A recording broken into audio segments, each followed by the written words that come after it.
BJP विधायक रामेश्वर शर्मा ने कहा कि कांग्रेस ने महात्मा गांधी के नाम का इस्तेमाल किया। हम महात्मा गांधी के काम और विचार का अनुसरण कर रहे हैं। कांग्रेस को राम से एलर्जी है। राम का विरोध करने वाले रावण का भी अंत हुआ और उसी तरह कांग्रेस का भी अंत होगा। कांग्रेस ने गांधी जी का, महात्मा गांधी जी के नाम का इस्तेमाल किया। हम महात्मा गांधी जी के विचार का और महात्मा गांधी जी के काम का अनुसरण कर रहे हैं।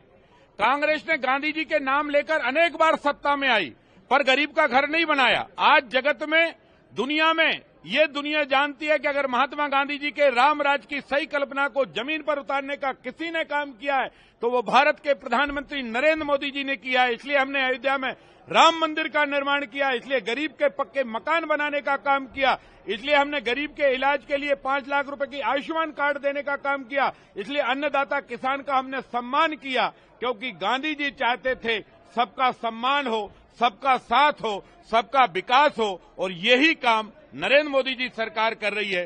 कांग्रेस को राम से एलर्जी है, इसलिए विरोध कर रही है। कांग्रेस को मैं बता देना चाहता हूं कि राम से एलर्जी रखोगे तो रावण से लेकर कांग्रेस सबका अंत होगा और चल नहीं पाओगे। कांग्रेस कह रही कि मनरेगा में भी भ्रष्टाचार होता था और अब उसे राम जी का नाम दिया। मनरेगा में भ्रष्टाचार कांग्रेस की, मनमोहन सिंह की सरकार के समय होता था। अब मनरेगा के बलबूते पर जो हम स्कीम लाए उससे ग्रामीण विकास की आधारशिला रखी जाएगी और राम राज की कल्पना साकार की जाएगी।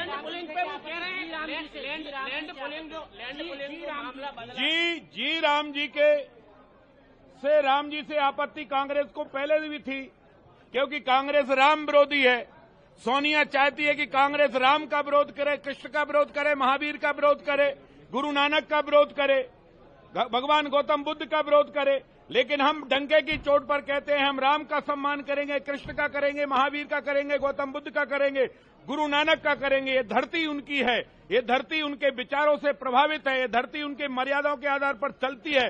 कांग्रेस तू राम का विरोध करेगी तो राम का विरोध करने वाले रावण का भी अंत हुआ है, उसी तरह कांग्रेस का भी अंत हो जाएगा।